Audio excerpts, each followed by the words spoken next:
అందరికీ నమస్కారం. ఈ రోజు మన గౌరవ అతిథులు deputy chief minister Pawan Kalyan గారు వచ్చారు. పవన్ కళ్యాణ్ గారికి సర్వమత సామరస్యం అంటే ఎంతో ఇష్టం. ఆయన రంజాన్ చేసుకుంటారు, సంక్రాంతి చేసుకుంటారు, సిక్కు పండుగ చేసుకుంటారు, క్రిస్మస్ చేసుకుంటారు.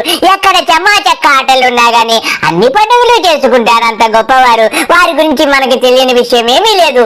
ఆయన గతంలో మన ముస్లిం సోదరులను ఉద్దేశించి ఏమి మాట్లాడారు ఒక్కసారి విందాం.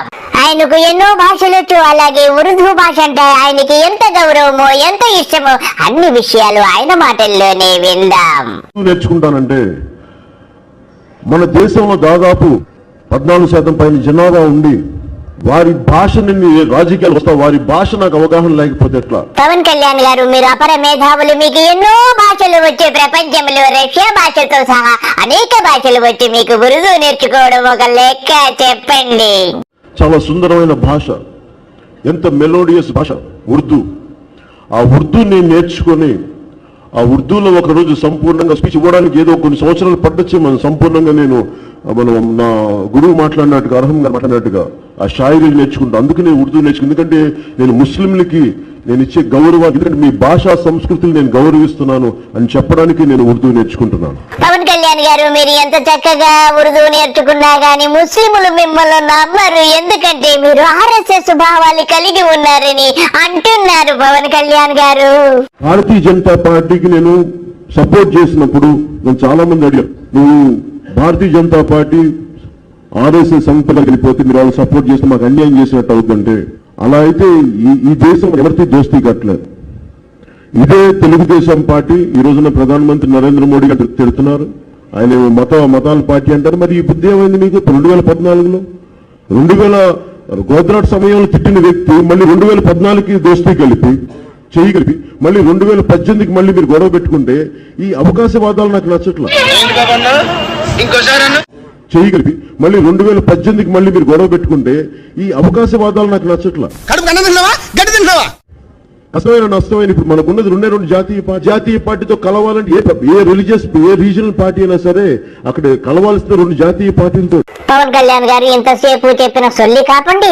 మీరు గతంలో కనీసము వార్డు మెంబర్ గా గెలవలేని స్థితిలో ఉన్నప్పుడు ప్రతి ముస్లిం ఇంటికి వెళ్ళిపోయి కసా కసా కసా అని రంజాన్కి బిర్యానీ తొడలు తెచ్చుకుని మరీ పీక్కొని తినేశావు కదరా.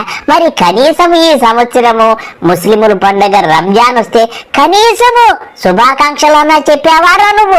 ఆ రోజుల్లో అయితే ఇంటికి వెళ్ళిపోయి ఓట్లు దండుకోవడానికి ముస్లిం సోదరులారా నేను ఉర్దూ నేర్చేసుకుంటున్నానని చెప్పిన సొల్లు కార్చినటువంటి నువ్వు, నీది మనిషి జన్మ. కనీసము శుభాకాంక్షలు చెప్పడానికి నోరు రాలేదంటే నీది మనిషి జన్మ కాదు. నిన్ను పక్కకు పెట్టేసి ఉంటాడులే నీ బాబు. నీ బాబు అయితే చెప్పాడు రోయ్, మొన్నంతా ముస్లింలు సోదరులకు ఇద్దరికి వెళ్ళిపోయి వంగి నమాజ్ చేసేసి టోపీ పెట్టుకుని సొల్లు కార్చేశాడు. మరి నీకెందుకు కలగలేదు? అయితే నువ్వు సనాతనవాదిగా ఉండిపోయి నిన్ను బహిష్కరించాడేమో నీ బాబుని నాకు అర్థమవుతుంది. కాబట్టి బాబు ఏం చెప్తే నువ్వు అదే చేస్తావు కదా, అదే చేసి ఉంటావు. నీకు సిగ్గు లజ్జా లేకపోతే నీ అన్నయ్య వచ్చాడు నీ గురించి ఏదో చెబుతానని ముచ్చట పెడుతున్నాడు. ఏం బతుకురాని, ఏ ముహూర్తంలో పుట్టావు, ఇంకా ఎందుకు కావాలని బురద పొలుకుంటావు. నేను నానా మాటలు నువ్వేంటో నీ భవిష్యత్తు చూసుకోకుండా వాడు బాగుండాలి వాడు బాగుండాలని 24 గంటలు ఇచ్చాడు. నానా మాటలు అనిపించుకోవడానిక? ముస్లిం మనకి ఈ రంజాన్ టైంలో ప్రతి పొలిటికల్ లీడర్ చేసేది ఏంటంటే స్కల్కి మన ఈ క్యాప్ టోపీలు పెట్టుకొని అన్ని చేసి అలాయి బలాయి చేసుకుని హక్ చేసుకుని మిమ్మల్ని ఒక ఓట్ బ్యాంక్ వాడి వదిలేస్తాను. నేను అలా వాడే వ్యక్తి, అందుకే నాకు చేయడం నాకు ఇబ్బందిగా ఉంటుంది. ఎందుకంటే నేను వాళ్ళ కలిసిపోవడం నాకు ఇష్టం లేదు. కళ్యాణ్ గారు, మీరు అన్నం తిన్నారా, సిద్ధం తిన్నారా? మరి గతంలో వెళ్ళారు కదా సార్, మీరు రంజాన్ కి వెళ్ళారు, బిర్యానీ తినొచ్చారు. అప్పుడు దేనికి వెళ్ళారు? ఓట్ల కోసమే కదా. ఓట్ల పండుగ అయిపోయింది. నువ్వు డిప్యూటీ చీఫ్ మినిస్టర్ అయిపోయావు కాబట్టి ముస్లిం సోదరులు అవసరం లేదు. నీది ఓ బతుక నీ యావత్ సమాజం అంతా ప్రశ్నిస్తుందయ్యా పవన్ కళ్యాణ్ నిన్ను. కొద్దిమంది రాజకీయ నాయకులు ఆడతారు, వాళ్ళు కూడా ఎక్కువ మంది ఆడేది కూడా హిందువులే. అది కూడా చెప్తున్నాను. అసలు ఇలాంటి గొడవలు పెట్టింది హిందూ నాయకులు తప్ప మిగతా నాయకులు చేయరు. అసలు వాళ్ళకి థాట్ రాదు. వాళ్ళకి ఇలా విడగొట్టి విభజించింది. ఇప్పుడు నిజంగా తిరుమలలో హిందూ ధర్మం రక్షించాలంటే దానికి ఏం చేయాలి? దానికి స్థానికంగా ఉండే ఎమ్మెల్యే కూర్చొని వీళ్ళు చేయకూడదు, లేదంటే అధికారులు ఉన్నారు టీటీడీ అధికారులు చేయకూడదని చెప్తే సరిపోద్ది కదా. మీరే ఎంకరేజ్ చేసి మీకే గొడవ కావాలి, ఎందుకంటే మనకు ఓట్లు చేల్చాలి. ఇది చేస్తున్నది హిందూ నాయకులు. హిందూ నాయకులు ప్రేరణ లేకుండా, ప్రోద్బలం లేకుండా ఇవి జరగవు. కాకపోతే నేను వింటుంది చిన్నప్పుడు, ఎవరికి కోపాలు రావు, ఎవరికి వేదన రాదు, ఎవరికి బాధలు రావుంటే కుదరదు. వస్తాయి బాధలు, మాట్లాడతాం. మర్చిపోకండి ఎవరు. గత ముఖ్యమంత్రి గారు కూడా నేను చేస్తా ఉన్నాను, జగన్మోహన్ రెడ్డి గారికి కూడా. ఇదే చర్చికి జరిగితే మీరు ఊరుకుంటారా? ఒక మసీదుకి జరిగితే ఊరుకుంటారా? ఒక తిరుమలకు జరిగినప్పుడు ఎందుకు వెనకేసుకొస్తారు? రాకండి.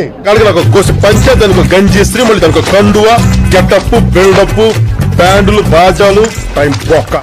పవన్ కళ్యాణ్ గారు మీలాగా రాజకీయాల్లో నటించే నటుడు నేను చూడలేదు. మీ నటన అద్భుతం సార్. మీరు రాజకీయాల్లో నటిస్తున్నారు చూడండి. అప్పుడే బైబిల్ చదివేస్తారు, అప్పుడే వెళ్ళిపోతారు, సనాతనం అంటారు, వచ్చేస్తారు, రంజాన్ చేసుకుంటారు, చక్కగా బిర్యానీ టన్నులు తినేసి ఎంతో చక్కగా నటిస్తూ ఉంటారు. కాబట్టి మీరేం చేస్తారంటే, పోతే పోయింది, అదవ సినిమాది బొక్క బొరలా పడితే పడింది. కానీ మీరు మాత్రం ఫ్యూచర్ లో నాదొక విన్నపం మీకు ఏమిటంటే, సనాతన ధర్మములో మీ రంగులు అనేటువంటి టైటిల్ తో ఒక చక్కటి చిత్రాన్ని నిర్మించారనుకోండి, గ్యారంటీగా మీకు అందులో ఆస్కార్ అవార్డు రావడం గ్యారంటీ. అందులో మీ నటన అలా ఇలా ఉండదు, మీ రంగులన్నీ అందులో చూపించవచ్చు. మీ ఊసర వెళ్ళి చేస్తారన్నీ కూడా ఆ సనాతనం అనే సినిమాలో చూపించారనుకోండి, మీకు గ్యారంటీ సార్ ఆస్కార్ అవార్డు వచ్చేస్తుంది. కాబట్టి ఈసారి మీరు సనాతనం అనే సినిమా తీసి మీ రంగులన్నీ కూడా అందులో ఆవిష్కరించండి.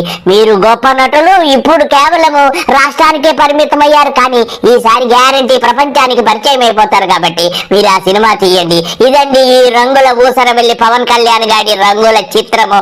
అందరికీ నమస్కారము. బాయ్.